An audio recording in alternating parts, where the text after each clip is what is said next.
Yan! It's working! Hey guys! Hi! Hey guys! I'm Kimboy Feliciano sa lahat ng mga di pa nakakilala sa akin. Hey guys! It feels weird doing it. I'm back here in New Zealand and I know guys, it's been a year and sobrang daming kong kwento sa inyo. Mga experiences, mga heartaches, ganyan. De, joke ah. But seriously guys, nakagraduate na ako and I'm still studying. I'm doing management and tourism sa Otago Polytech. If you guys are updated, alam niyo yan through Twitter. Sobrang dami kong kwento and I feel bad sometimes na feeling ko iniwan ko kayo. Alam ko na miss nyo na rin. Ang dami nagsasuggest na gumawa ako ng mga vlogs daw ulit sa Tumblr and mas maging active ako. So I guess naisip ko mas madali kung ganito, magsasalita na lang ako and then kwentuhan. Pero I'm new to this, so hindi ko alam kung paano talaga nag-work yung mga ganito. Well, I don't have a plan or anything. Hindi ko alam kung ano yung gagawin ko talaga next nito. Ngayon, I'll just go with the flow and suggest kayo kung ano yung mga gusto nyong gawin ko sa mga trips ko. Again, gagawa na ako ng mga YouTube video.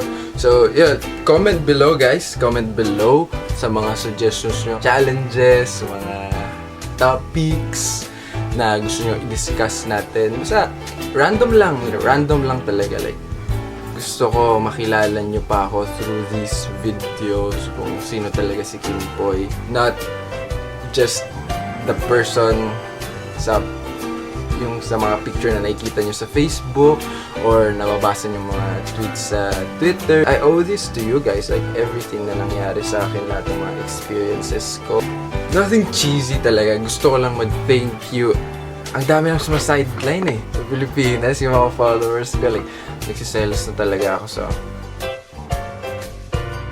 before I end this video, I have a question for you guys. Lagi ko itong tinatanong sa mga followers ko kapag mayroon kami mga meet and greet or like sa mga album signing kapag nakakausap ko sila.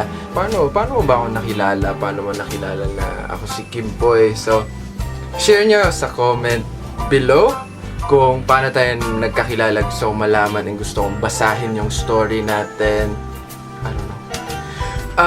Yun, basta share nyo sa baba kung paano tayo nagkakilala. Gusto ko siyang basahin and gusto kong malaman. So, yun. Have a great week guys. Thank you so much. I'm looking forward to this exciting, I don't know, journey. I'm corny. Sana maging exciting to and kayo na bahala sa akin. Suggest kayo kung anong gusto nyo gawin ko and I'll see you next time. I love you guys. Bye!